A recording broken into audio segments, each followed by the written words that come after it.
February 8th to the Disruption Network 3-year anniversary party at the Jewish Community Center.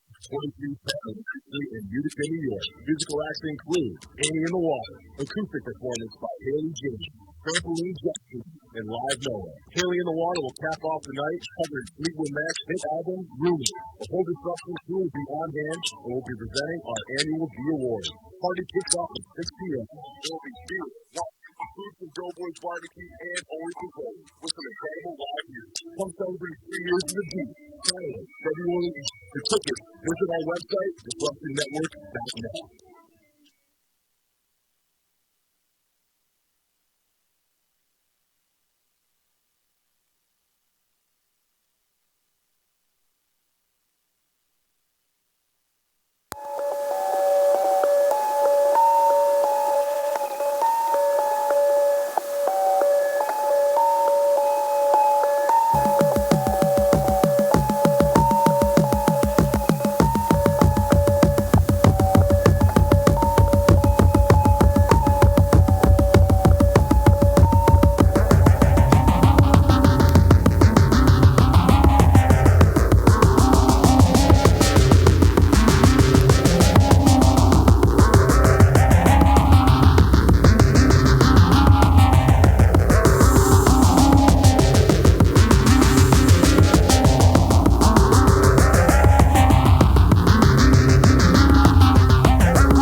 Coming at you live from the Disruption Network studios in downtown Utica, this is Agent Paranormal.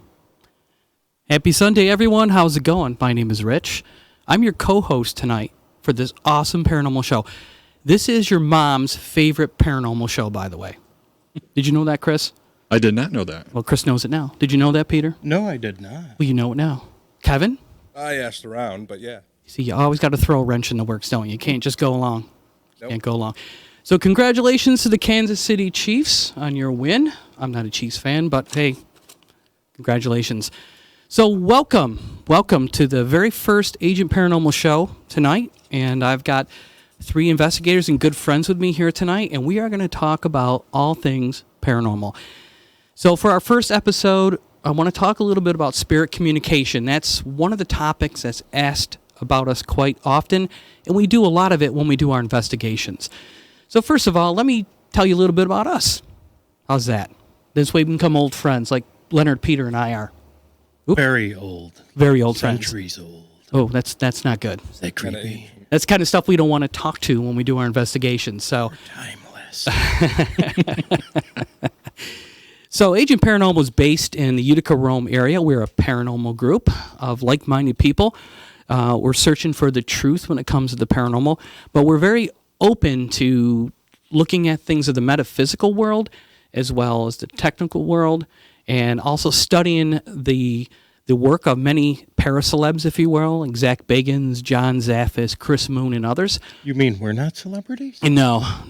My mom says I'm a celebrity. Not even local celebrity? No. Not yet.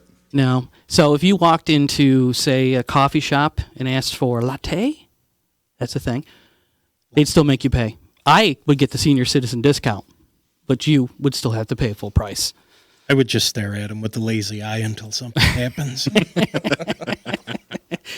All right, so without further ado, let's introduce some people. Here are my peeps I've got with me.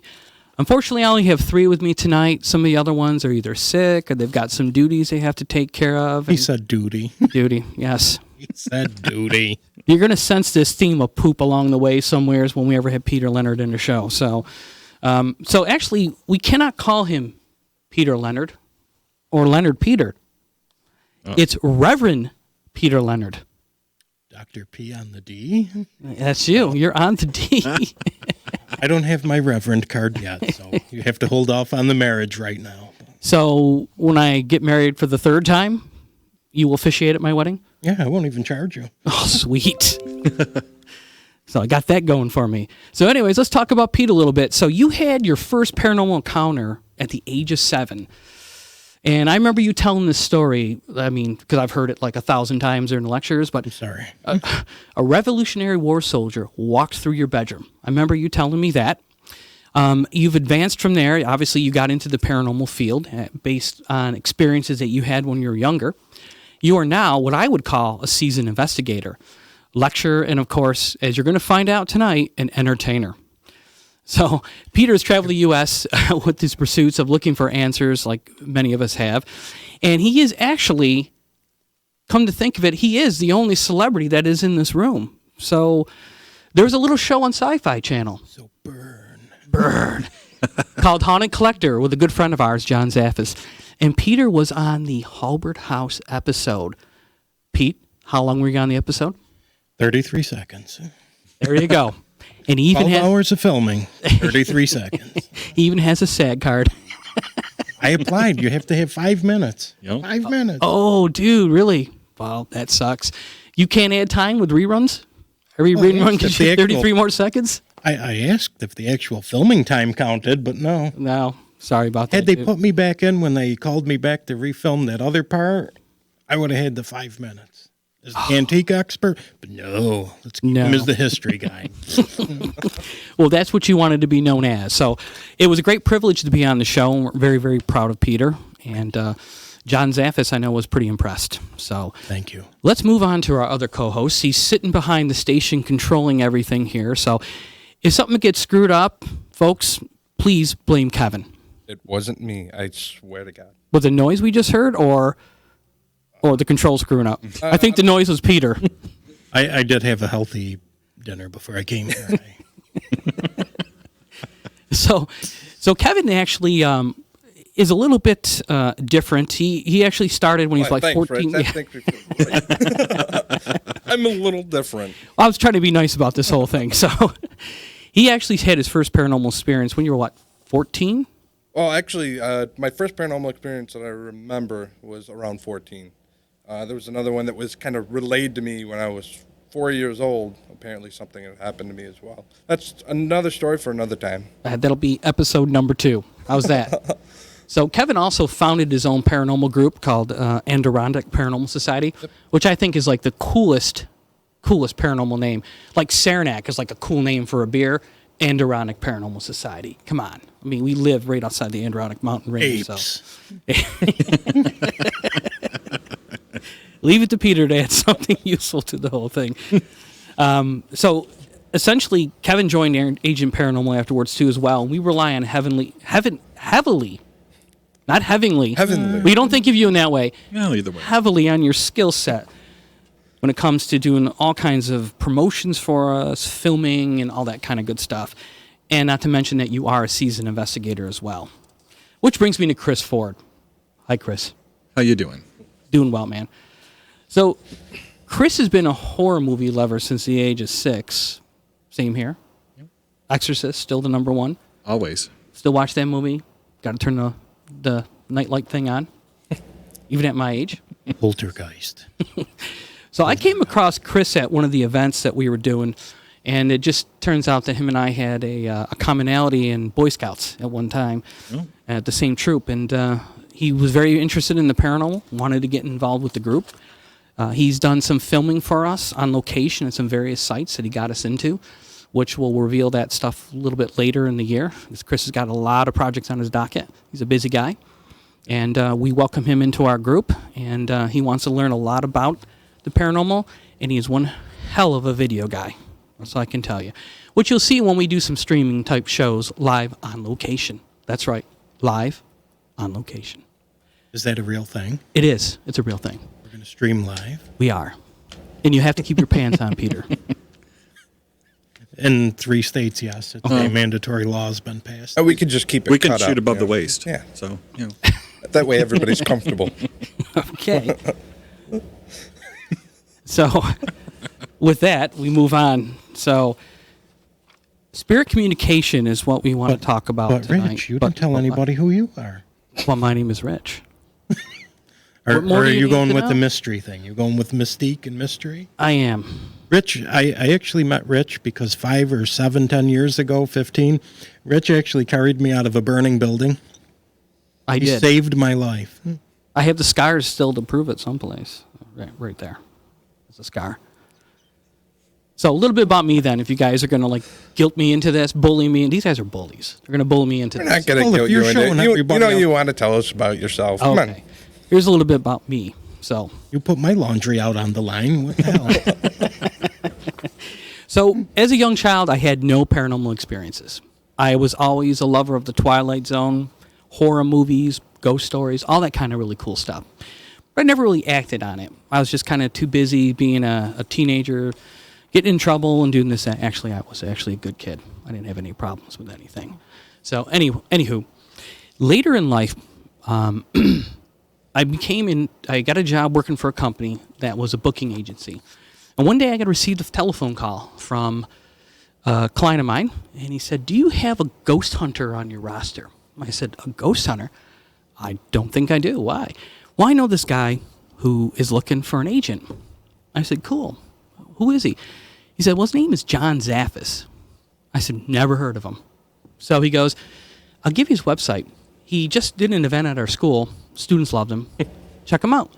So I went to his website, looked at it. Of course, it was all black and white. And there is this guy with a black suit on holding a big sword. I'm like, oh, that's exactly what I thought a ghost hunter would look like. Wielding a sword. It was like total Games of Thrones meets his Exorcist. And not only was he a ghost hunter, he was a demonologist. So this guy really knows his stuff. So he's at a next level. So I call him up, and I'm nervous now. I'm nervous. I'm really nervous. I'm nervous right now, too. But anyways, I was nervous. So I'm like, this guy's going to be like totally serious. He's going to be, "What is it that you want?" "I'm a ghost hunter." So I'm like, "Mr. Zaffis?" He's like, "What do you need?" And I said, well, I told him who I was and stuff. He goes, "Oh, let's talk." And this guy, as many of you can attest to, turned out to be a huge ball buster. He's like the nicest guy. I mean, just to hang out with him, you just want to. I mean, he's that kind of guy. dirty uncle. Yeah, he is. He definitely is. I can't wait to meet him.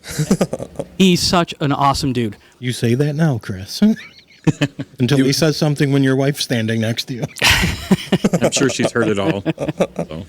And then with that relationship, it grew from there, and I was introduced to so many other paranormal celebs, or paracelebs, as we like to call them. People like Jason Hawes, Grant Wilson, Christopher Moon. And by the way, Christopher Moon is going to be a guest tonight on our show. So let me just give you just a quick rundown of who we got as guests tonight. So is that where agent comes from? That is where the agent comes from. So you're a real life agent. I am. So were we giving you a 00 intro? Or are you like 005? 009. 9? Okay. Yeah. I'm an agent, but I don't do clowns because they scare the hell out of me. And I don't do mimes because I just don't get it. So, and music sometimes, but I have horrible taste in music. And so if it sounds like Def Leppard or Motley Crue, I'll listen to it. But that doesn't mean I can sell it. But I'll listen to it. So that's how Agent Paranormal became. It was a group that was formed in an idea of having an open paranormal group where we could all talk about things evenly. And then these gentlemen all joined, and we have a couple members that are not here tonight, like Diane Fedorov, Nicole Beretta, who's busy at home studying her classwork. True crime. I give it to her. That's a hell of a job field to get into. She definitely needs to talk a little bit about that stuff on our show. And then, of course, we have Maeve Jordan, who's not here to join us tonight. We also have Sarah Domzer, who's not here as well. So that completes the Agent Paranormal team. So moving forward, we've got a couple events that we're planning on the docket. So if you want to come out and see us at an event, see us lecture, do an investigation with us, we've got something we're working on for the month of April. We'll release the date as soon as we get a couple things firmed up. And we also have another one in October that we are in the... Peter's looking at me all surprised. I was just trying for the people at home. I mean, He's the entertainer, like I said before. So we're working on those, and the goal is that we're going to actually do like a live streaming ghost hunt from those locations. So you definitely want to be there. We'll show you some things, teach you some stuff, and you'll have a great time. we have to be careful not to cross the streams, though, when we're doing. Whatever we do, we can't cross the streams. For all those listening at home, please stay with us. It's going to get better. I promise. All right. we, everyone in the studio is cracking up. Thanks, guys. We appreciate the support we're getting here from the D staff. Diane just tuned in. Oh, Said good. she is at home watching. She just got home a little while ago. Oh, good. Okay. So anyhow, moving forward here. So we got 2 guests that we're going to bring onto the show tonight. I'm just going to give you a little teaser information about them. First of all, let me pull up the pic here. Tonight's guest is Christopher Moon, who is a world-renowned ghost hunter and someone who specializes in spirit communication. If you're not familiar with Chris, he's been on A&E Network's Paranormal State. He's been on the Travel Channel's show, Most Extreme Places to Stay, and Ghost Adventures, as well as numerous ABC, CBS, NBC, and the CW type shows. Holy crap, he just came up on the screen. It did. There he is. Nice. He is also authored the book. We're going to put it up here right now. Can everybody see that? Yep, we're good. Okay. So there you go. That's the Ghost Box book that Chris authored. And we'll give you some instructions of where you can pick that up later. Chris is going to be a guest on our show later. In addition to Chris, we also have his mom. That's right, his mom, Paulette, but known in many circles as Mama Moon. She's going to be joining us as well. She lectures all across the country. She is a world-renowned psychic. And man, can that woman do tarot cards. Wow. I am telling you, it's absolutely amazing.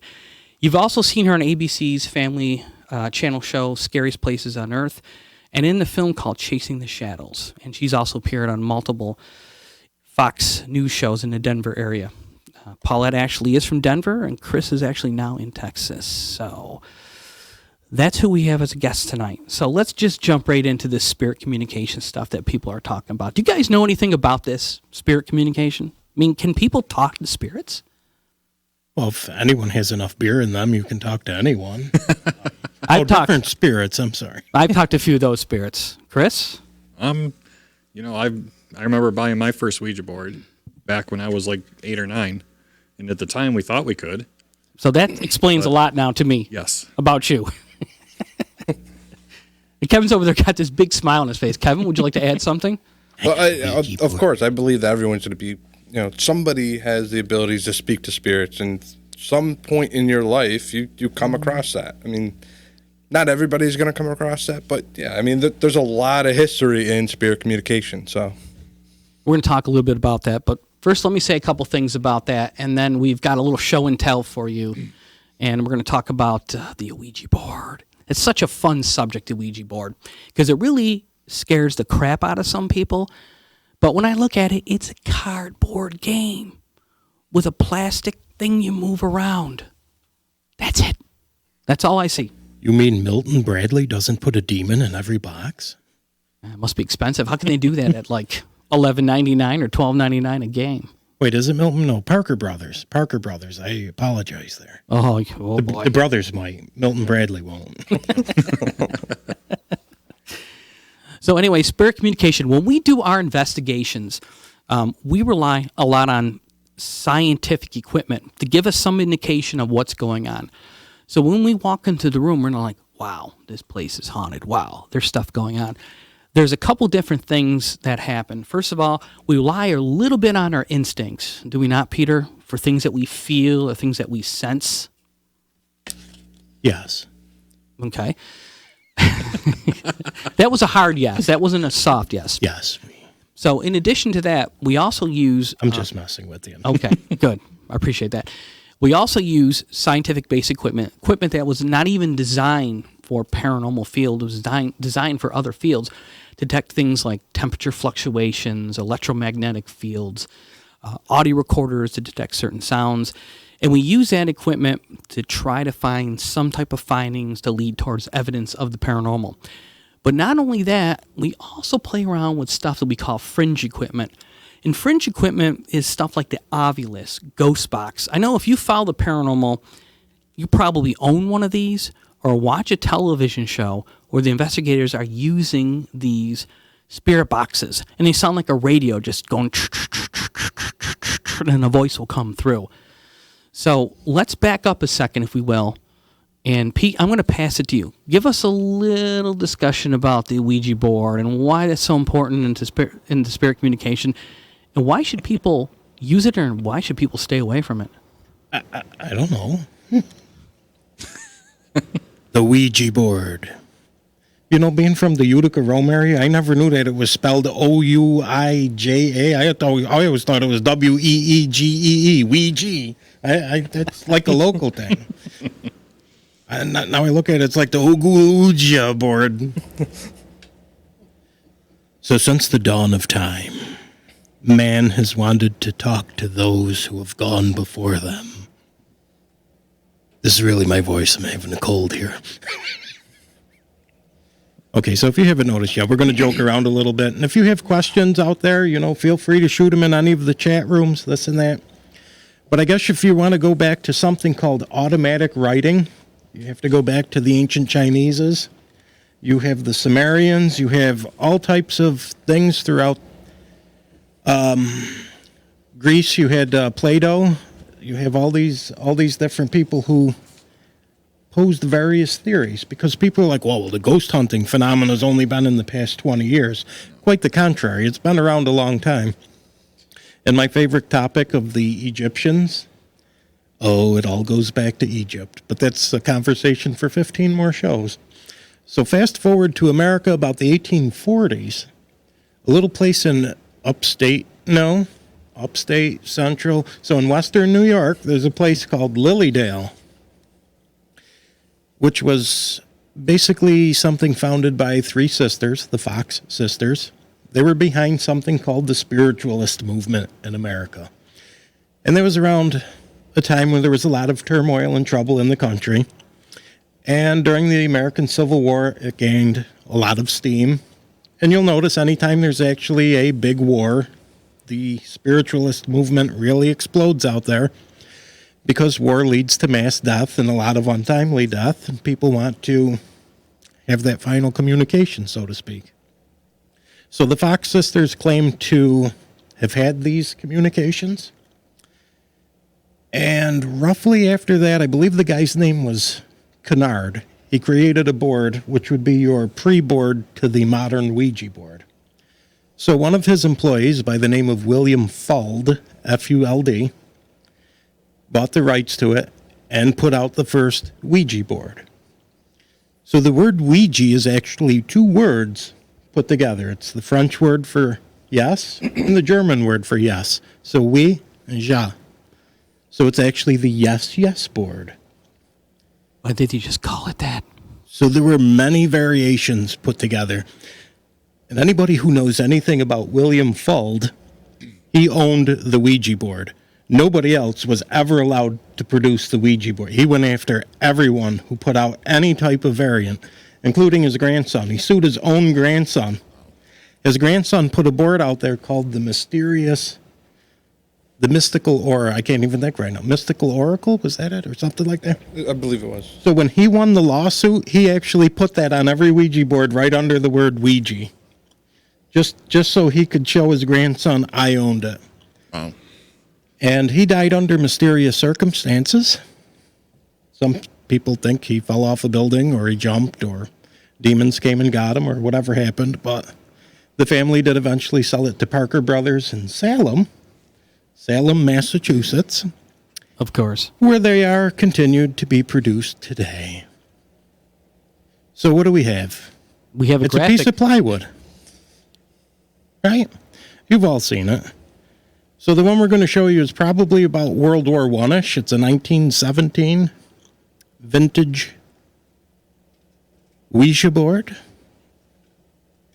If you are into paranormal collectibles, you'll note that this particular one, and I'm not going to be able to show you the back of it, but this is about a $300 to $500 model, so they can command quite a bit of money. So if you see them at antique shows or garage sales for $20 or $30, and they are actually on tiger wood plywood, you might want to buy them. Good to know. So, and I got a few more show and tells. Look at that. Oh, boy. So look at the box. Look at the box. It's got a scary thing on it. That is frightening. Yes. Salem, Massachusetts. I've heard of it. Salem, Massachusetts. There's some scary things that went on in Salem, Massachusetts. Best cup of tea you'll ever get. So, Rich, do you want to hold this one for a second? This is Do I dare? This is the personal size. And this is the upstate New York Utica, if you need to hex your whole village Ouija board. So when just a little one won't do and you have to hex out a whole family, that's where you call in Super Ugu Raja. So Disruption Network staff, if you're listening, be good to us, or we'll hide one of these someplace where you can't find it. All of Utica, you're not safe.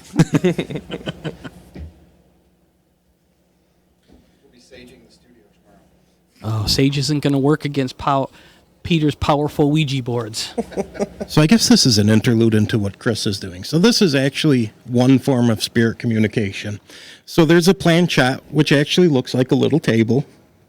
The originals actually look like a little three-legged table. So if you know anything about table tipping, which is another form of spirit communication, that's what that is supposed to represent. Now, there's actually a psychologist science behind why the planchette moves, that you're actually making it move subliminally.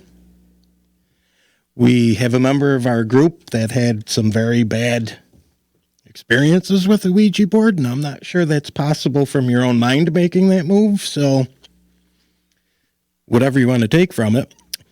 But the one thing to hammer home is the intent. If you're using it for, should we use the word entertainment? Sure. If you're using it for entertainment, it is what it is. If you're using it for, in the religious sense, what they call divination, that's trying to find out information about the future or about events that you shouldn't know things about, that can carry consequences with it. There is a price for knowledge you're not supposed to know. That's why we always say it's the intent of what we're doing. So when Chris and Mama Moon come on later, their intent is to help people. So that's why they're delving into the type of spirit communication that they deal with.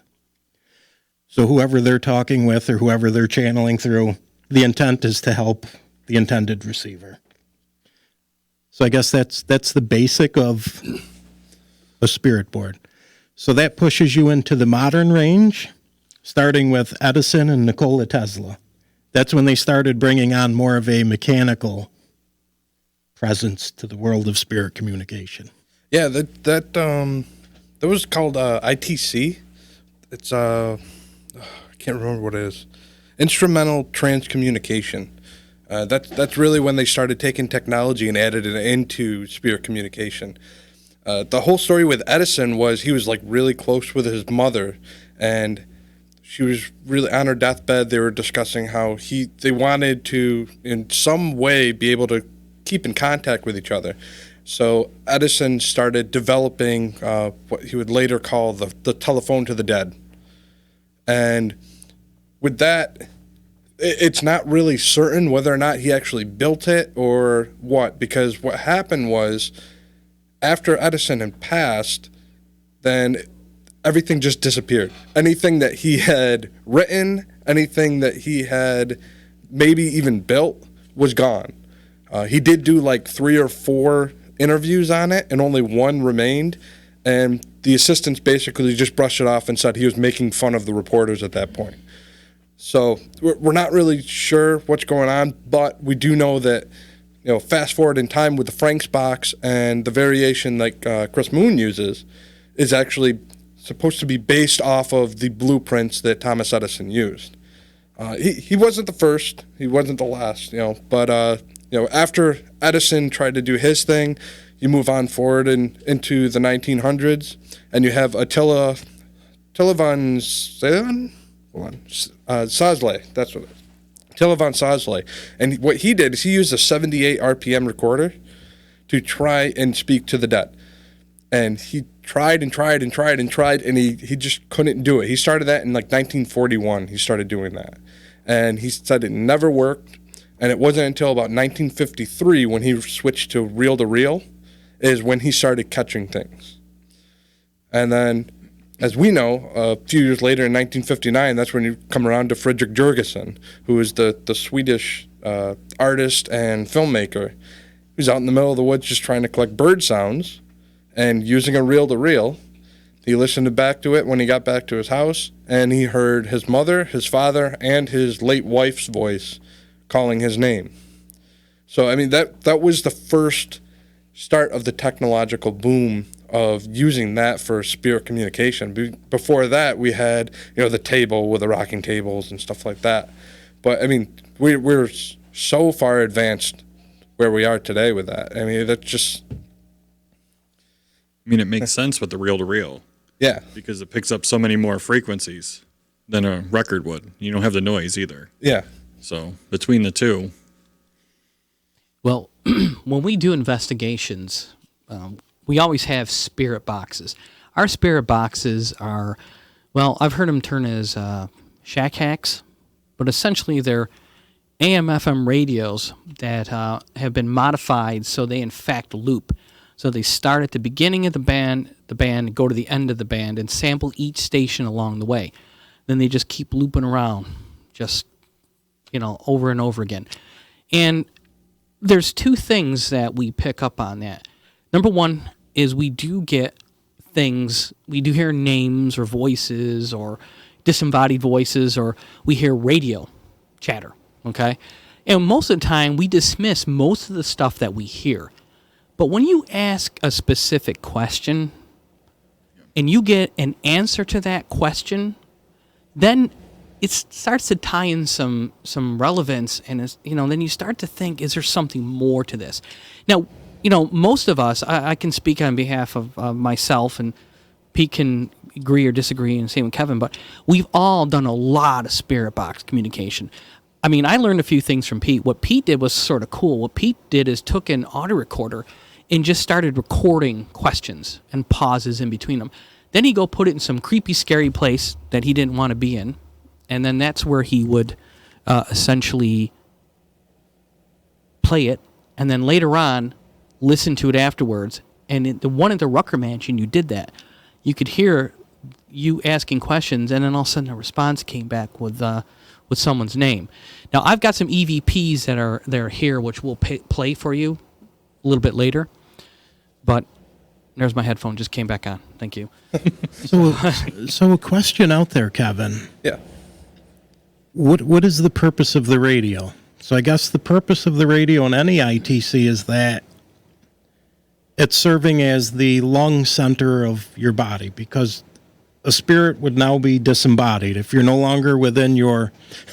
You guys might like this. In my metaphysical study, this is the first time I've ever heard the human body referred to as a decaying meat vehicle. Ew. So now that you've shed the decaying meat vehicle, you just have the spirit or the essence. So anything that was mortal to you that helped you communicate is no longer an option. So that's the purpose of ITC, correct? So it's now going through an electronic means of communication. Yeah, it's replacing the physical body now. The conduit. Basically, it's the energy that it's using is using this equipment. The best way that we can say is, we can't hear at the frequency that the spirits are actually speaking to us. It's just out of our realm as humans to be able to hear at that level. So, like when we have a recorder or anything like that, and we're recording it, what that does, that flattens that audio down to a hearable level. And that's why we can hear it in playback, but we can't hear it in person. Right. And we also, at times, doing spirit communications, will hear a disembodied voice, but we don't hear it come from the actual instrument that we're using, like a spirit box. I mean, you're sitting there, all of a sudden you'll hear somebody say, hello, and you'll hear it in your ear. Things like that, or you'll start to smell like smoke or cigar smoke or something like that.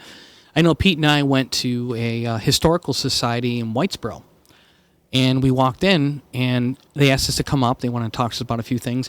And as we were up there, they started talking about a fire, and you could immediately start to smell the smoke. And I remember, Pete, do you smell? He's like, yeah, I smell smoke. And she goes, oh, that happens all the time. Then it just goes away. And within 3 minutes, it was gone. So, and did we actually really smell smoke? Was there smoke actually in the air? No. Was it reaching into our consciousness to try to tell us, smell this, so we thought we were smelling smoke? I don't know. That would seem to me, would be a little bit more of a legitimate reason than to make smoke appear, because you would be able to see something. I mean, the level of smoke we smelled was like, wow, boy, it's like a fire going on in here. It was we intense. can go on forever talking about the theories that are why we're experiencing that in that case, but I mean that's a whole nother episode, or maybe 2 episodes of talking about the theories on that. That's the 7 Claires. Clairaudient, clairsentient, clairvoyant, clairgustant, clarice. Well, we're going to have our guest call on here. Chris Moon is going to Skype in, and we're going to talk to him a little bit. I'm going to refer to a case also that he worked, and then I was able to witness. So Chris should be calling in here at any second. But before we go there, we do have some stuff with us. Like I mentioned the Ovulus earlier. We have one of those we can throw up on display a little bit later. So as you're listening to the show, make sure you can stream us on all the platforms out there: Twitch, Periscope, Facebook, YouTube. You can go to the Agent Paranormal page and watch us, as well as the Disruption Network page. So, definitely hit a like button. Follow us. If you want to hear something or see something on future episodes, let us know. We want to hear from you. We want to bring you content that you want to see and hear. That's why we started with spirit communication. That's one of the biggest things that people ask us about. I would tell people to pick our brains, but I don't think you want to get in there. No. No, you don't. Who knows what's in there? And again, we should thank the Disruption Network very much for their professional setup and this place allowing us to be here. This place is awesome. I don't know if you've ever been to Disruption Network Studio, but if you like tech stuff, you would get very tingly in certain areas if you came into this place. And I think you know what areas I'm talking about, so you all laugh at me. That's what we You want me to go there? You want me to throw that up there? We laugh, but we all I think that tingling that you're feeling is the high EMF in here, but it's Well, Let's turn the old REM pod on to see if it detects it. Let's see. REM power's activated. Nah, ain't too bad here. and for those of you from the Utica Rome area, it's a number 5 on the Burjal meter. That's what he's talking about. The Burjal meter. You're killing me. That guy's got cannolis. What can I tell you? So if you want to call in when we get to that point, we will take some calls later on in the show. Should I give him the number? He's looking at me. What? Yeah, I just messaged him to give us a call. So Skype in. So. And if you need paranormal help, don't be afraid to call us. Especially if you're going to put food out for us, we'll be there right now. just give me your address. We will be right down. leave this show right now. I will eat that ghost right out of your house. I mean, scare that ghost out of your house. No, he literally meant eat that ghost. Trust me. We do it for food. What can I tell you? That's another show for another night. Oh, my God, the spreads people have given us over the year. Chris, you're going to find out. Oh, my God. I'm looking forward stuff. to that. Waterville, that buffalo wing dip that lady made. Oh, my God. I didn't even care about the ghost after a while. It's like, The beds are floating around. The demons are coming through the mirrors, and Pete's downstairs eating oh, my God, did you put buffalo clove in the chicken ham? wings. It's a true story. True story. That's So how- Chris is going to be a real treat. Just keep tuned in with us if you have any questions. And Tesla and Edison were the ones who brought up the vacuum tubes and the diaphragm concept, because that was the early tech advances in spirit communication. Go ahead, Kevin. Give him a call on Skype if you can. Call him. I don't think you saw my text massage. I sent him a text massage. That sounds kind of weird, doesn't it? We should have him do a crystal show. I'm very interested in crystals. Yeah, that would be really cool. What type of crystals, Peter? People listening to the show, watching me, think you're into like the crystal. Well, the mythology of crystals. Crystal meth, you know. Doom, doom, doom. You have a call. A little music going on.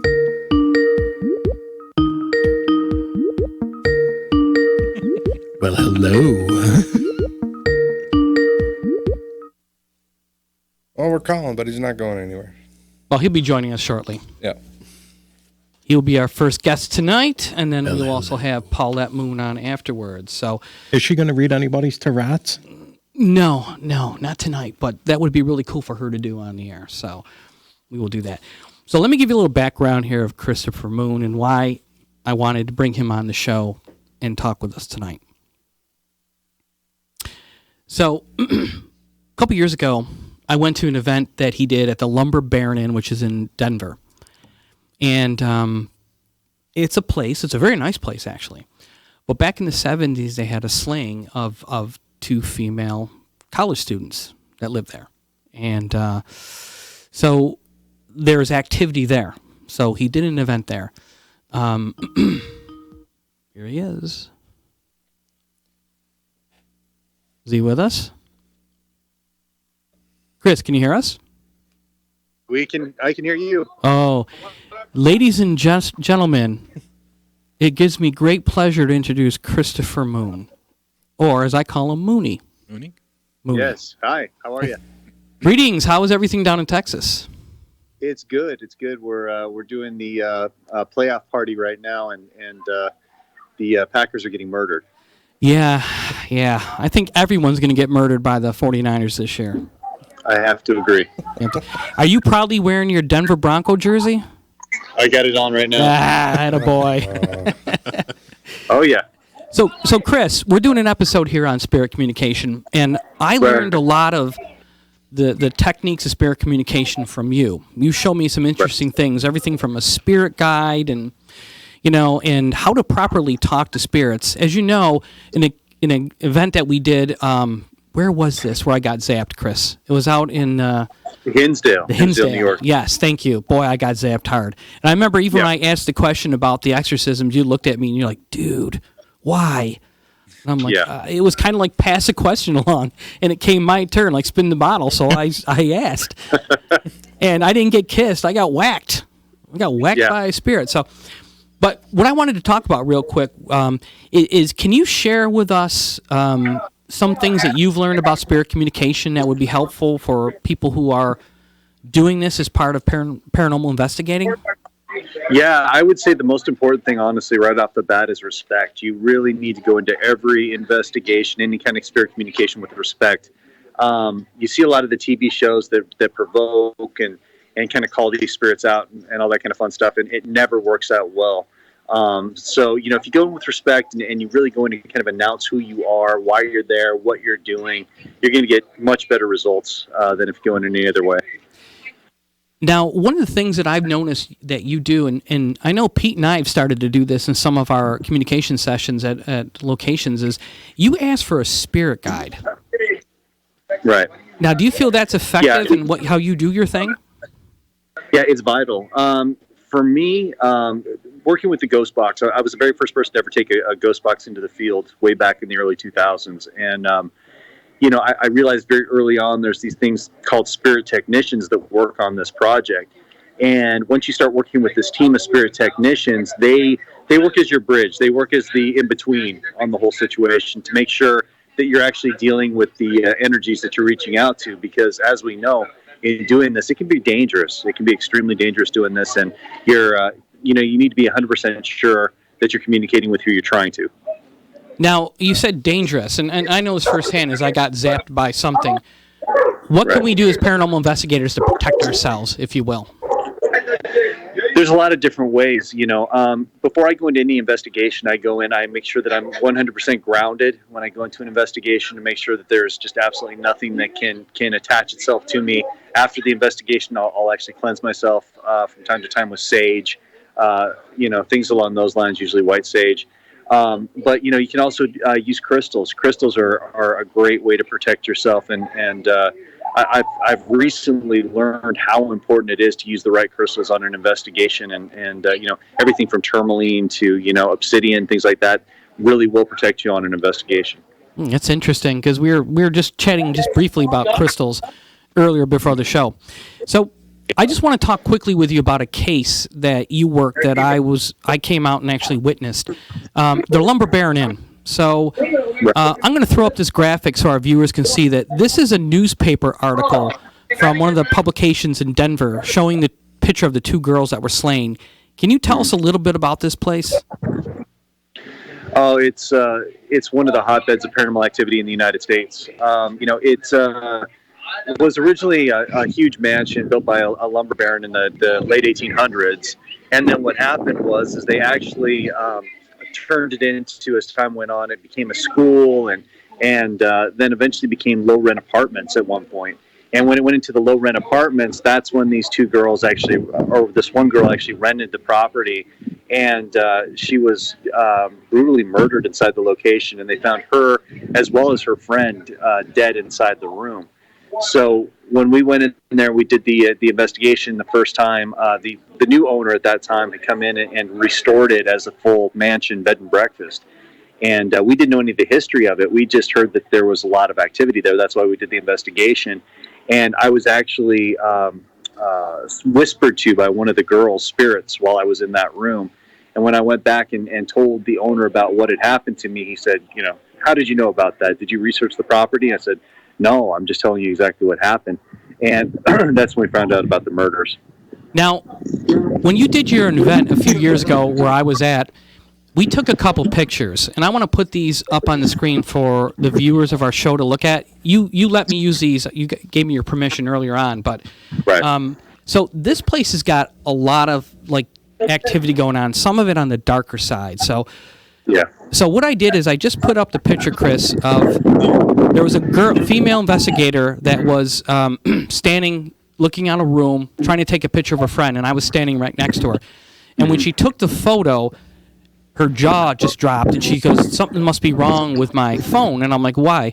And then she showed me the picture, and in front of her was this black figure right in front of her, blocking out almost the whole girl except part of her head.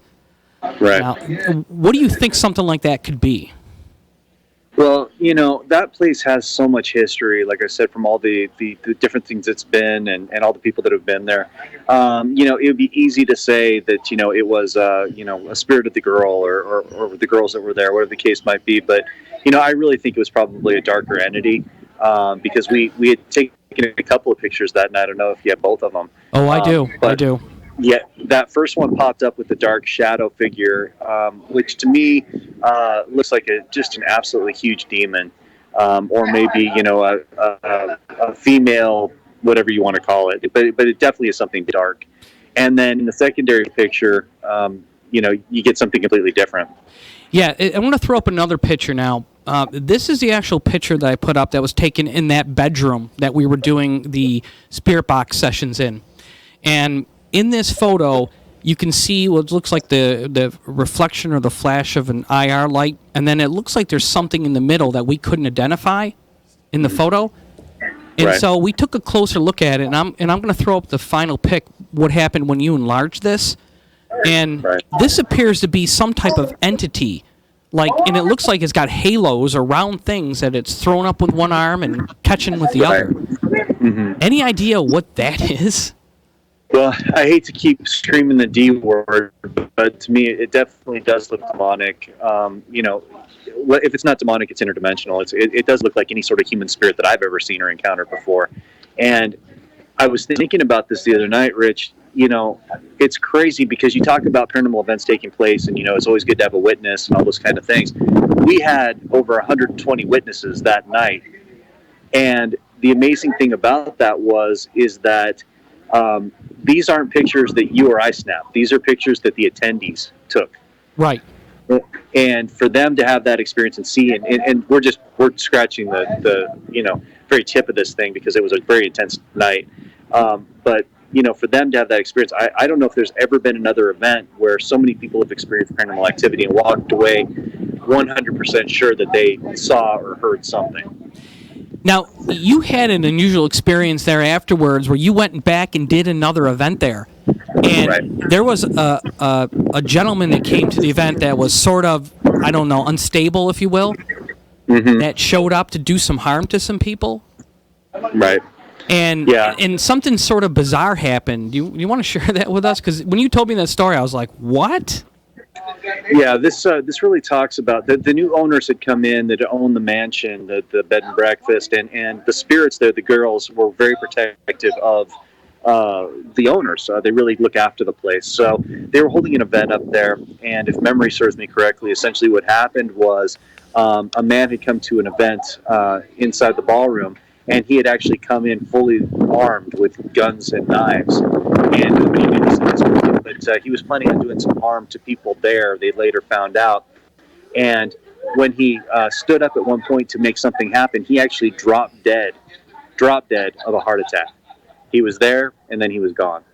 Wow. And that's when the police came and found him completely, armed, and then later found out what his intentions were. So we believe that the spirits there actually removed him so that he couldn't do harm to the people there.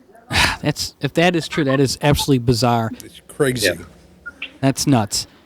Well, listen, Chris, we're going to let you get back to your football party. Awesome. So thank you so much for being a guest on tonight's show. We're going to speak with your mom here in a few. Sounds great. You guys have any last-minute questions for Chris?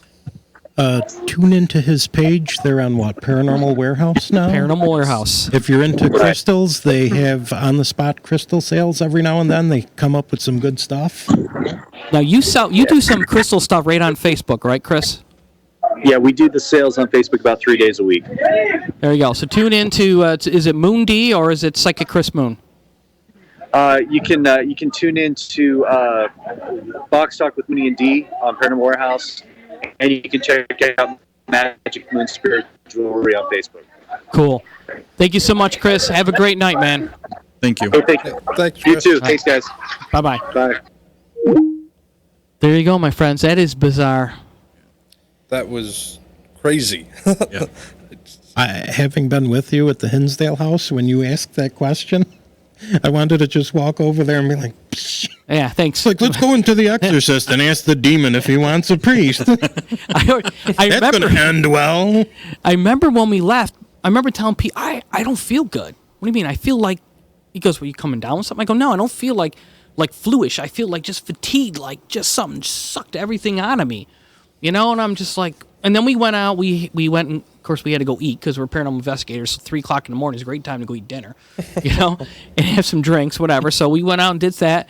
We got back, I had a horrible backache. We left in the morning, and for 2 days, I was just like, I had some problems. I really did.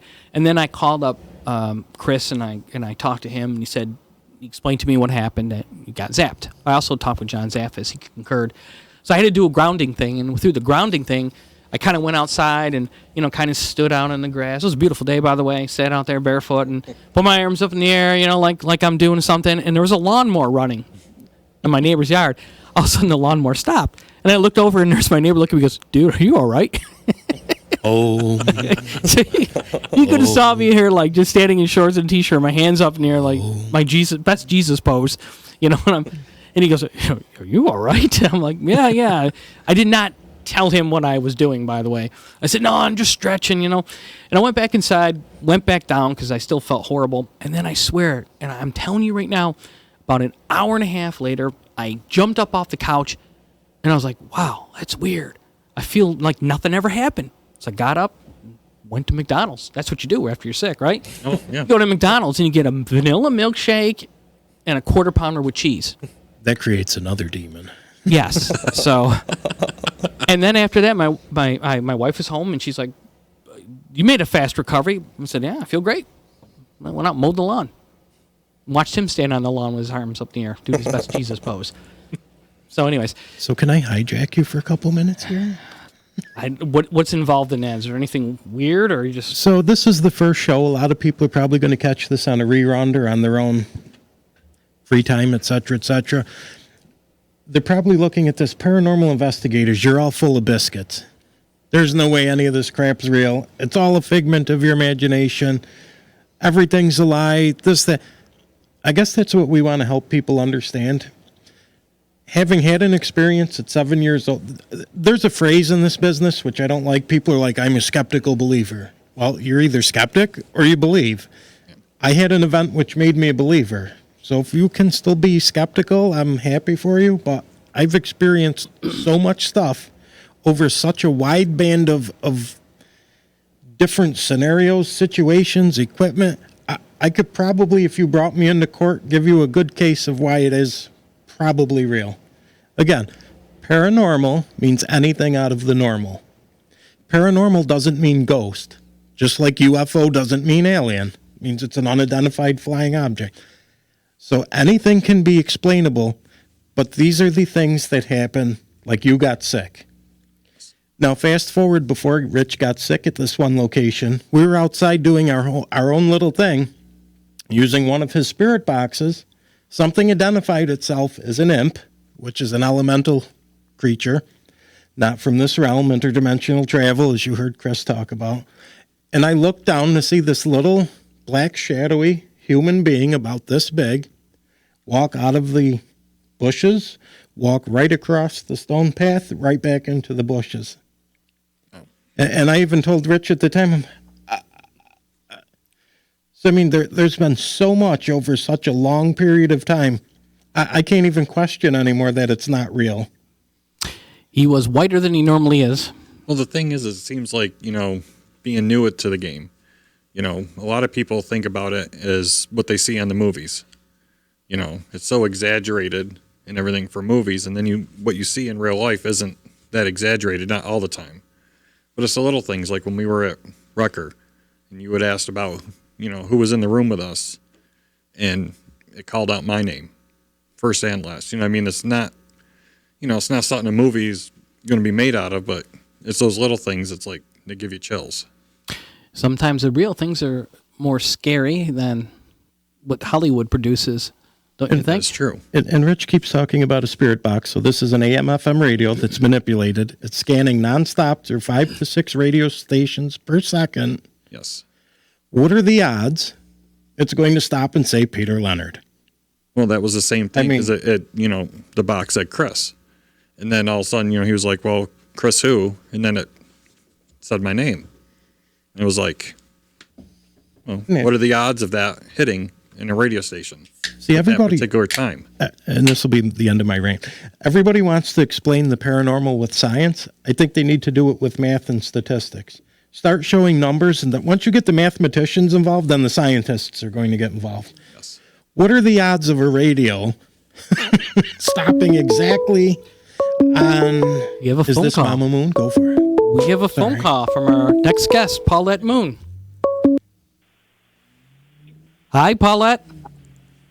Good evening. How are you? Very good. Very good. Thank you. Ladies and gentlemen, Sure. Paulette Moon, thank you for joining us on the show tonight. We really appreciate it. We just had your son, Chris Moon, on here just a short while ago. Oh, you there? Yeah, I'm here. Oh, okay. So we wanted to talk a little bit with you about spirit communication. I know you and I have had some chats in the past about things, and you've really sort of cleared my mind of a few things and shared with me some of your experiences when it came to spirit communication. And I was wondering if you could tell us in so many words, share an experience that, in spirit communication that will stay with you the rest of your life. Well, I've had a lot of personal ones that have actually had my family in it. A lot of investigations that we've done. I've used the dowsing rods in order to communicate with spirit. And every time I do have one of these very interesting communications, personally being empathic, very empathic, and being a psychic, I have to always ask the spirits when we're done with the session to stay where they are and not follow me, because they have a tendency, especially at night when I'm trying to sleep, they have a tendency to want to keep talking and keep asking questions and keep telling me things. So with my family, when my mother actually passed, we were all there at her funeral, and they were getting ready to put her into the tomb that they had. We had 7 blue balloons. That 7 was her favorite number, and blue was her favorite color. And we released the balloons when the service was over. And you can ask Chris about this. It was amazing. The balloons went up into the air in the shape of a heart. And 2 of the balloons My father had passed before. 2 of the balloons went off on their own. And we all stood and we looked at each other and we said, that's definitely communication from the other side. Well, it's interesting. When you talk to someone such as yourself, you're so attuned to signs. Me, I would have saw that and I would have thought nothing of it. But you're so attuned to, and we've had this discussion before about, you've told me when my father passed back in 2018, you always told me you kind of comforted me, and you basically always told me that there were certain signs that I would see. And I may not notice them, but there are signs. And I tried to look for things. I haven't seen it yet. But I do truly believe that there is something there. I just haven't seen it yet. And when the time is right, I will see it. Absolutely, and don't try too hard. That's the other key to it is don't try too hard. Try to be very relaxed about it, because it will come and you will know it and you will feel it and it will make sense to you. But I have so many clients that I read for that I've tried so hard, and I just say, just relax. It'll come when it's supposed to come, and they'll get back with me and say, you were right. I just relaxed and let it happen. And that's interesting because I do try. I do try to look very hard for something and try to find meaning and stuff, and then I just eventually stop. I'm like, you know what? I mean, if it's going to happen, it's going to happen, and it's going to do the way it's going to be, and who knows? Maybe I'll be sleeping. Maybe it'll happen a moment that I'm just not paying attention, so I'm just not going to, focus on it so much. Right. Just relax. Well, one of the other things that you've done a lot that I've noticed and I've witnessed, and still to this day amazes me, is your skill with tarot cards. Well, I have been doing it a very long time. In fact, it was my great aunt who really got me interested in the cards and reading the cards. And kind of a funny side note to it is in the 1920s here in Denver, my great aunt and her husband were bootleggers. Wow. And she would read the cards in order to see when to send the truck to the speakeasy so they would never get caught. And she was very good, and they never went to jail. So her reading was quite good. Wow, luck was definitely on their side. But do you remember, you drew some cards for me. It's been several occasions that we did this together when we were touring or at conventions. What card did I always draw? It was always something to do with money, the coin card or pentacle card. Always money. Every time I read for you, it always comes, it has to be. How is that possible? I mean, I even took the deck of cards, and I basically shuffled them all up, and I laid them out on the table, and you just stood there, and you're like, pick whatever card you want. And I did, and every freaking time, I got that same card. And then I had Dee. Dee did it reading for me also. Yes. With her deck of cards, and the same thing happened. Yes. What do you make of that? I mean, how do I explain that? Well, it's you attract money. Money is all around you. Money is in your aura. It's with me, your boys. Tenacity. It's your tenacity to work to make money. Well, thank you. I appreciate that. I appreciate that. But that always, to this day, I always share this story in circles, and I tell everybody about you and the experience with the tarot cards, and Pete, you're freaking me out. I'm trying to get some energy from you. But that's always been an interesting thing. And, I know that you actually have a pretty big following here in upstate New York, and I think we talked about this before. We have. Now, you're on the show. What is the name of your show? Spirited Chat with Mama Moon. And that's on Paranormal Warehouse. Paranormal Warehouse on Monday at 9:30 Eastern or 9 o'clock Eastern, and Wednesday at 9:30 Eastern. I love that show. And you're getting some serious following. You're like 7,500, 10,000 people following you? Yes. Wow. Yes, I really appreciate that too. I'm very blessed. I try and watch it every Monday when I can. Thank you. We love to have everybody, come and be a part of it, and I feel like we're one big happy family. Now, I know you've done some readings for people because I've witnessed some of your readings. Not even tarot card stuff. When you're talking to people, reading their palms and reading their energy and things like that. And I know I mean this in the best way possible. You made a couple of women cry. Now, first I'm like, oh my God, what is she telling these poor people? Well, you might as well hang it up. You're not going to make it through Saturday. But then they would be so happy and hugging you after. I'm like, okay, this is weird emotion. They're bawling their eyes out, and then they're super happy and kissing you and saying they love you. And I'm like, what did she say to these people? How did you get that kind of effect on a person? And it must be that you tuned into something that only they knew. Yes. Dennis gets mad at me because I read people, I mean, even strangers, and I will turn to him and I'll tell him something like, oh boy, she's got to really make a big decision. It's coming up. She's really nervous about it, but I think she'll be okay. And he don't say anything. But it's something that comes to me, Rich. I can't explain it. I just am the messenger. I get a message. I get something that they need, be it guidance, direction, being a mother and a grandmother, the empathy I feel for them, and I can see when they're hurting, and I try to open that up, and I try to let them get it out, and that's where the tears come, and it's out there. They know what to do now. They feel relief, and that's kind of my purpose. Wow, that's amazing. and guys, I've witnessed, I've seen the impact she's had on people.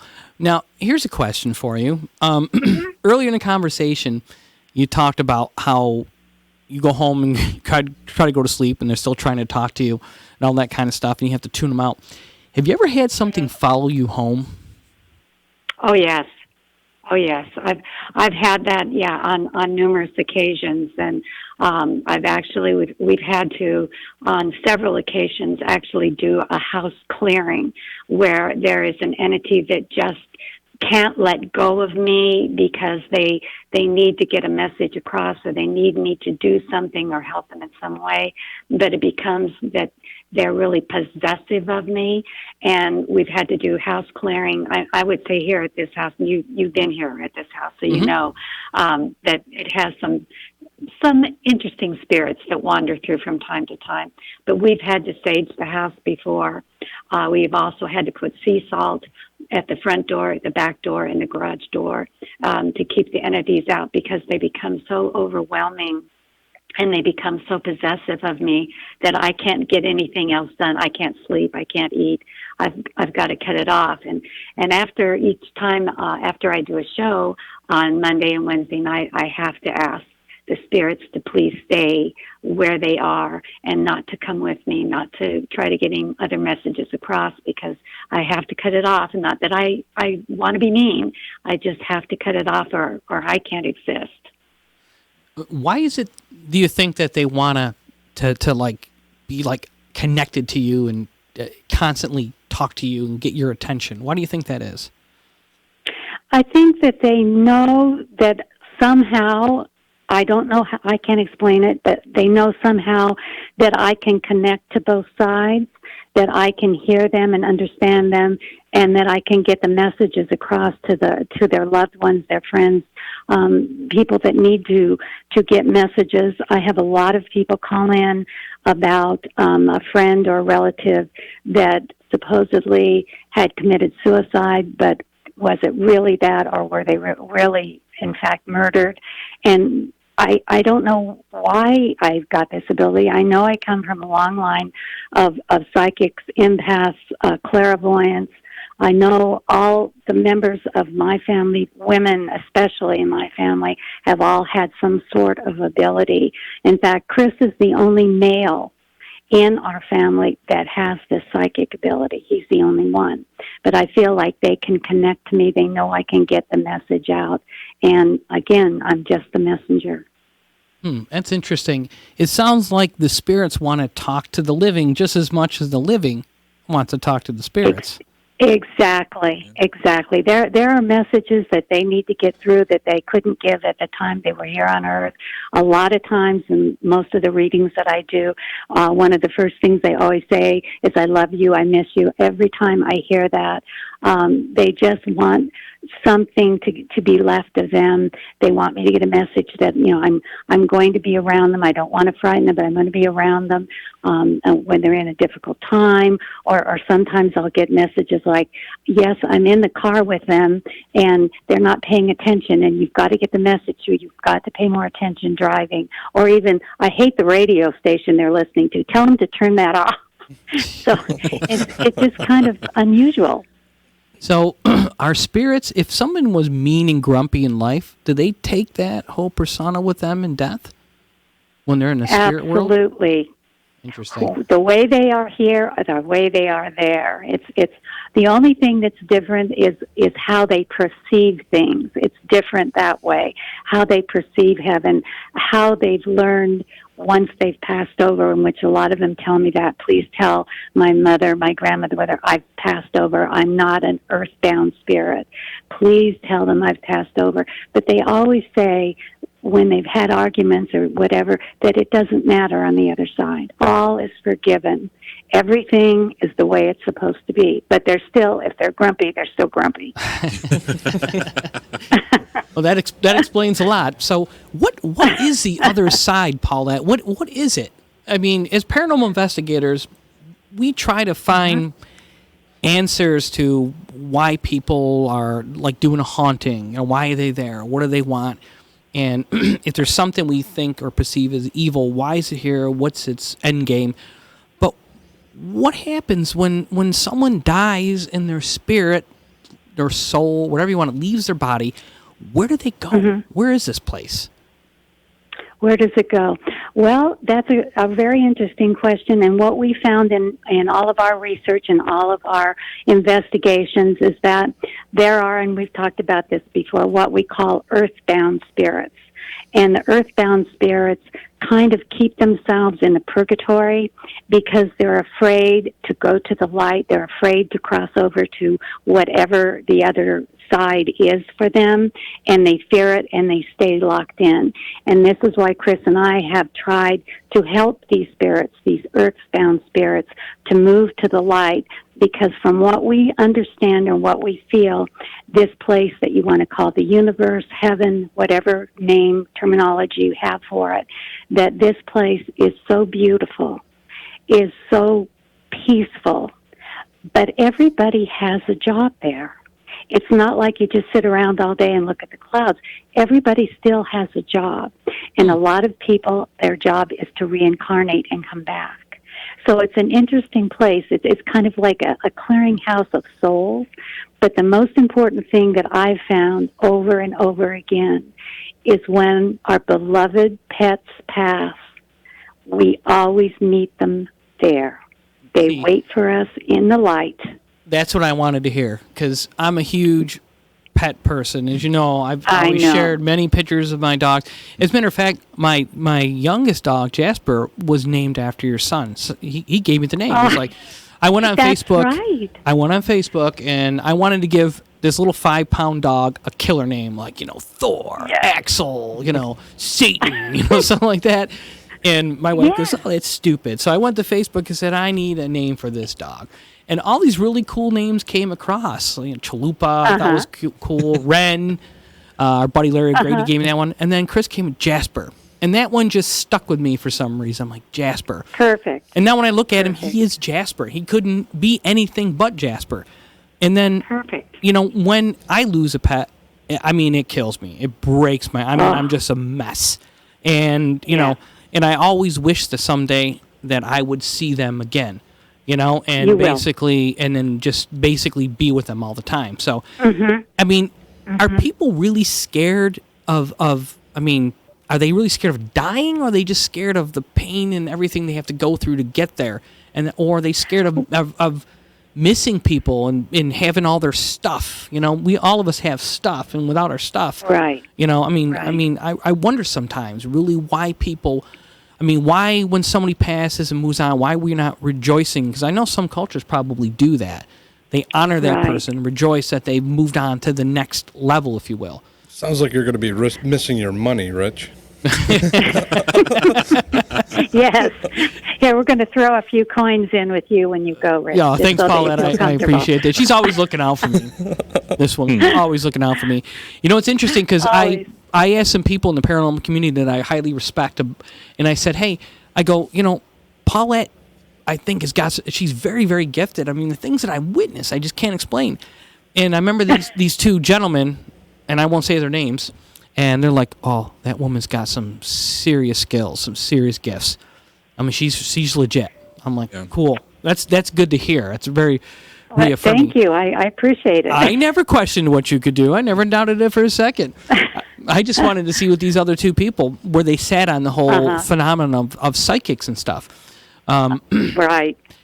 As a paranormal group, we're open to the idea of it. We want to explore it more.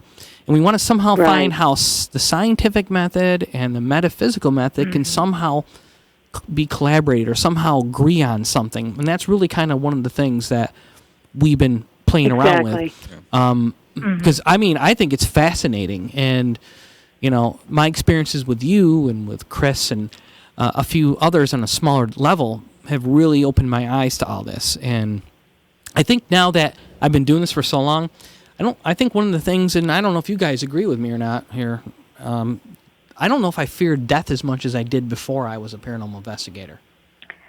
Well, something interesting. I was reading something. Do you know who Errol Flynn is? Errol Flynn? The old time Errol. Yeah, he was Robin Hood or something like that, right? Yeah. He used to say that dying was always easy. And I always thought, how could it be easy? But after some of the experiences I've had with investigations, I think the dying part is the easy part. Passing is the easy part. What happens on the other side, that's still quite a mystery to us. But I think that there's really nothing to fear, again, but fear itself of dying. I think that when the number's called, when the time comes, I believe that there is a plan in the universe where everybody has this time that's already been marked out, and the way that they're going to pass will come, and it can come suddenly. It can be through a long and unfortunately miserable kind of survival, but I don't think that part is going to be the hardest. I think it will be easy, and once we pass and once we go through the light, it will all be explained to us. Interesting. You guys have any questions? It really seems like, it's something to look forward to, is you're seeing all these people that meant so much in your life, even your pets that mean so much to you in your life. Right. At the same time, you got to live your life now so that you can be that for somebody else later on. Absolutely. That's the main thing, is that we have to make each day and each day have a purpose and do something, especially if you can do something to help somebody else. Any questions, Peter? That's interesting. No, thank you. I mean, it's wow. That was amazing. That's a conversation I would love to sit down with you when I see you in Denver over a couple of Jack and Cokes and have a long talk about that, because Absolutely. I think it gives people closure to certain things. Knowing that it's going to be okay at some point. Right. It's going to be okay. You just got to believe that it's going to be okay. So that's right. Exactly. So, well, thank you, Paulette. I really appreciate you spending some time with us on Sunday night. And everyone out there watching the show or is about to start watching the show, please watch Paulette Moon on Paranormal Warehouse. And what are the times again, Paulette? Again, Monday is 9 o'clock Eastern. Wednesday is 9:30 on the Paranormal Warehouse. Wow, that's the bomb. Love that show. Well, thank you so much. You have yourself a beautiful Sunday night, and we will talk to you again. Okay, thank you so much for having me on. Thank you, Mama. Thank you. Our pleasure. Sure. Bye-bye. Bye-bye. And that is a wonderful show. Yes. I try not to miss it every Monday. I love watching her. Some of the comments people ask you, it's just heartbreaking. Like, yes. The things people want answers to. So It's amazing how it's like always the same. It's like every time you watch her, it's always the same people. So people just keep watching her over and over. And it's just, she's amazing every time. And there's some, like anything, there's good and there's bad in any field. and you have very legitimate psychic mediums like Paulette that are doing a service. It's almost like a therapeutic service. And then you got these hacks out there that do their thing and, tell you whatever they want. Like, do you have an uncle named Fred? No. Frank? No. I'm seeing something with an A, Yes. a B, a C, an Give me E, an E. $50,000 and I'm going to crack a chicken egg and bury it in the sand. Exactly. Exactly. Now, the thing is with her is, she has a lot of clients and she is legit. I'm telling you, the woman is legit. But the thing is that some people say, like, well, she does psychic readings for people, privately and stuff. And, of course, she charges for that. It's a service that she provides. And some people are like, one person that we know in particular was basically, well, that's, they're taking advantage of them, this and that and the other thing. And I'm like, it's like a therapeutic thing. Mm-hmm. It's like if someone gave you, let's put it this way, if somebody gave you a pill and said this would cause your headache, and you took the pill and said, my headache's gone, it's the best thing. And then you found out it was like a sugar pill. What's the difference? It worked, and that's, and then basically, except with her, it's legit. Everything she tells you, she doesn't play that cold reading kind of thing where she's like feeling you out, Yeah. There's someone in the audience that lost their father last year. Well, chances are that's going to happen. If you're at the Stanley Theater and there's 1,000, 2,000 people in there, that's a chance of someone, that happened to. So, and that's what I really like about her. She's totally legit, and so many people follow her. And when she's doing a reading for you, you can't help but just feel happy.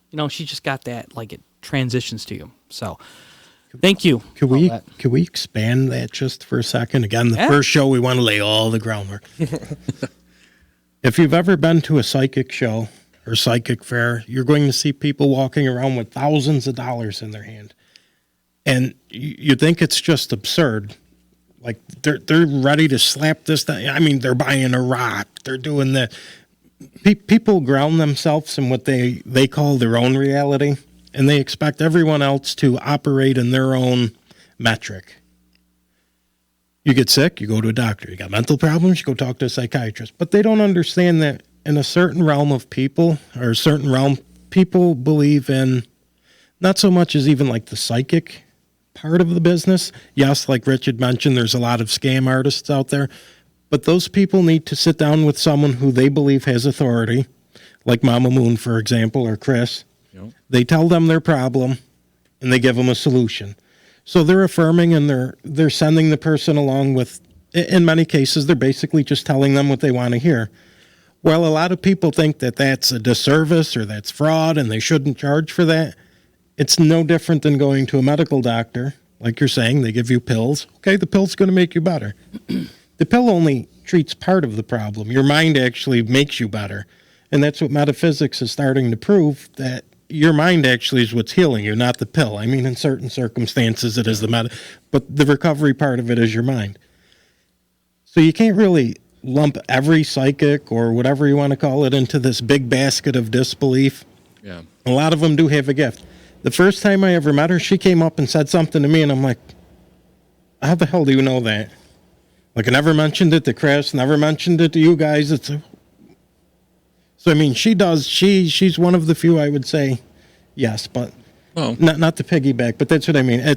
You can't discredit this field. It does help people who need help. Yes, definitely. From that sense. I had the pleasure of meeting both of them at Rucker when they did an event there a couple of years ago. And just that couple hours spending with them has made, a total difference, and I've been following them ever since. Because you can just tell by their personality and just who they are that they're genuine. Yeah, no, I agree. And that's why I've been working with them and following them for so long, because they are genuine. And the other aspect to that is people who are going to these fairs or people seeking people out like that are what they call awoken. So they're actually operating on a different level. They're not into that daily grind of what society deems life to be. So they want answers to something far more profound. Yep. Like you were just asking with her pretty much the lifelong question. What is life? Who am I? Yep. What is my purpose?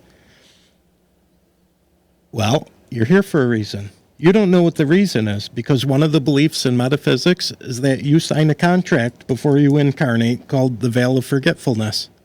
You don't know anything you've learned prior to this. But what you need to understand is that you have already existed. You are existing, and you always will exist. Earth is considered like the Ivy League of manifestation. This realm has the hardest problems to overcome. And that's why they put such a deep level of forgetfulness on you. And I think that's the fear, like she's talking about people trapped in the light. Yeah. They're still clinging on to that part of humanity that not understanding once they go into the light, they're going to realize they either accomplished what they were sent here to learn, or you didn't, and you come back at another time. Or maybe they're scared to be judged on something that they did. You know, they committed a crime or something that they feel that to be judged, heavily upon. So they don't. So, like she said, sometimes it's just someone needing to get a message out, just to do that message. And once that message gets out, right, then they feel like they're free to be able to move on.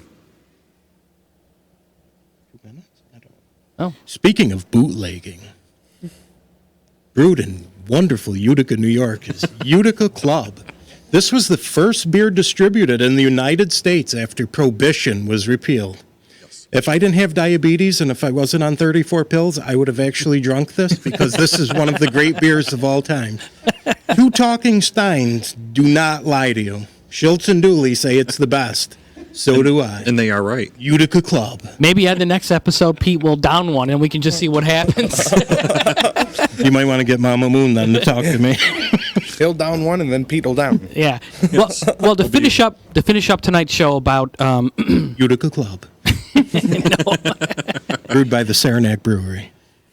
So to finish up about spirit communication, I just happen to have about a half a dozen or more actual EVPs that we captured while in the field. So let me just give you a disclaimer real quick.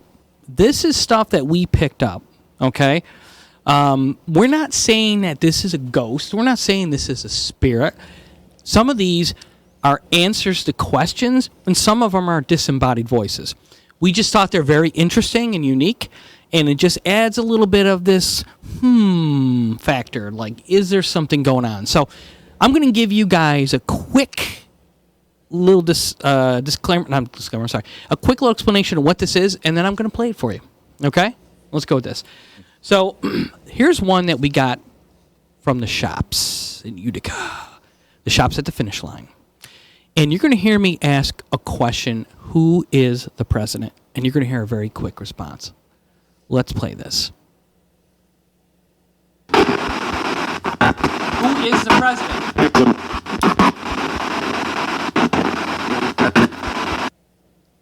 Okay, coincidence. I'm taking less. Winky dinky. Coincidence or not, I asked who is the president, and it answered immediately and said Nixon. Oh, so, could it be a radio station that just an exact moment in time and space, right? It happened. Let me play it for you one more time. Who is the president?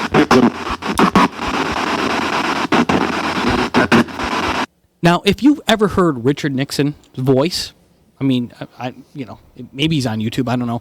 Yeah, that actually kind of sounds like him. What do you guys think? He's actually shares Leonard blood. Oh, that explains a lot. We have the same ear. The Leonard ear. Well, that explains your get-rich schemes. Yes. Get rich slow schemes. Slow. I'm slow. I have a whole incarnation, so don't rush me. All right, let me play another one here for you guys. This is one that we talked about spirit guides before with Chris. And we started doing EVP sessions where we ask for a spirit guide. And as we start our communication, I'm looking through my thing here to find this. Where is it? Yes. It's a button. Yes, I know. If you choose wisely. Here we go. Ready?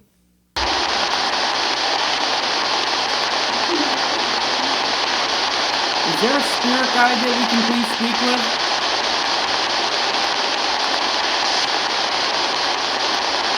I'm looking for a spirit guide, spirit technician. What is your name?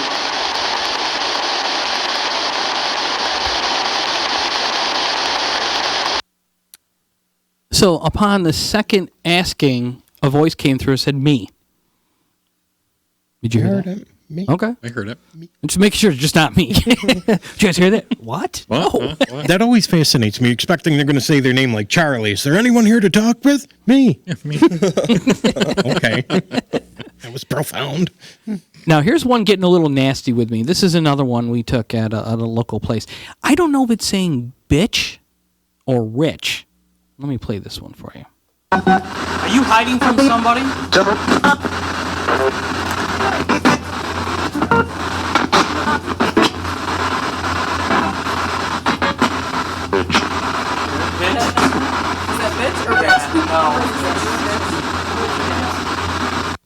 Now- Actually, there was a no at the beginning. Yeah, there was a couple other little Initially, voices. I could have sworn I said bitch, and also before that too, like kind of like low. Let me play that again. Gotta find it. Are you hiding from somebody?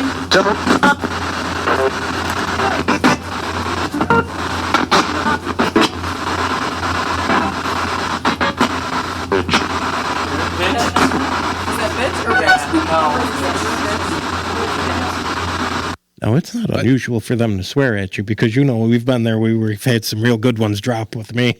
Yeah. Yeah, I did hear what you're saying, but I also heard that it could have been saying rich. Right.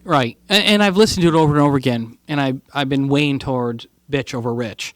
At least that's how I hear it. Yeah. And obviously you hear it a little bit differently, so it's either or. Obviously, it sounds like it's coming through the spirit box. Yep. It's an electronic sound. So It's a very difficult thing for everyone that's listening in. A spirit box without all the portal accessories added to it, it really makes it pretty difficult to hear, and we really have to pick and choose what we're actually going to show as findings. So, Oh, absolutely. I've got tons of these where I think it's something, but it's not enough. So let me play another one here for you. If any of you ever gone in a paranormal investigation with Peter, Peter's a very popular guy in the spirit world, by the way. So whenever you turn a spirit box on, you're going to hear it, Peter. You're going to hear it, and I hear it every single time almost I turn it on. I hear Peter, especially when you walk in the room, Peter. So let me play this one for you. You tell me if you hear this or not.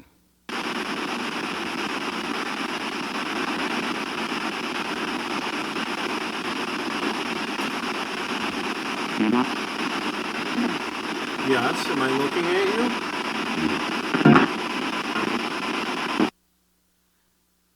That came out of the box. Or it's almost an electronic Peter, like a robotic type of thing. Yeah. now was that the spirit box you said? Or? That was the spirit box going. Okay. Yeah, we heard that.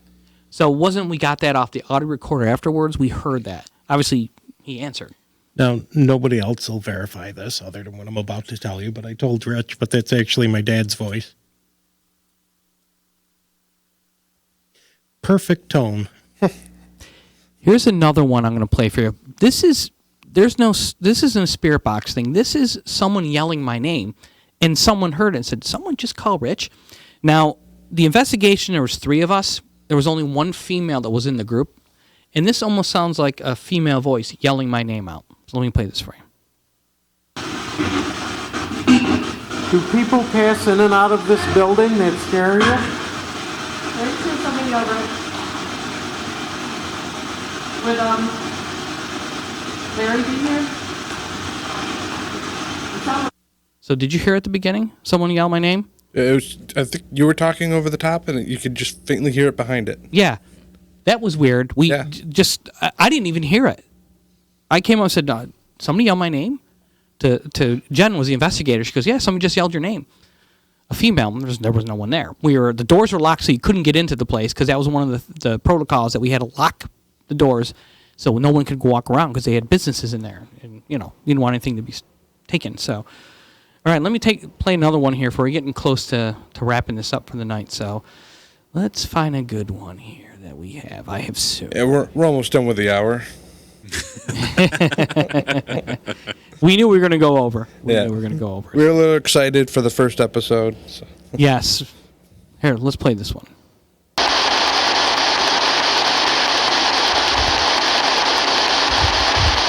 Can you please touch the black box that's on the table that has a silver rod sticking out of it? Can you just go ahead and touch that? Touch it. audio. You touch that, all the lights will light up.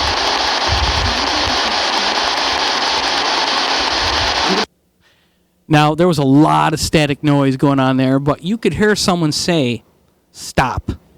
A voice came out and yelled over the top of it, which I would have done the same thing with that annoying staticky noise. So yeah. So anyone else have anything they want to share tonight? We move on here.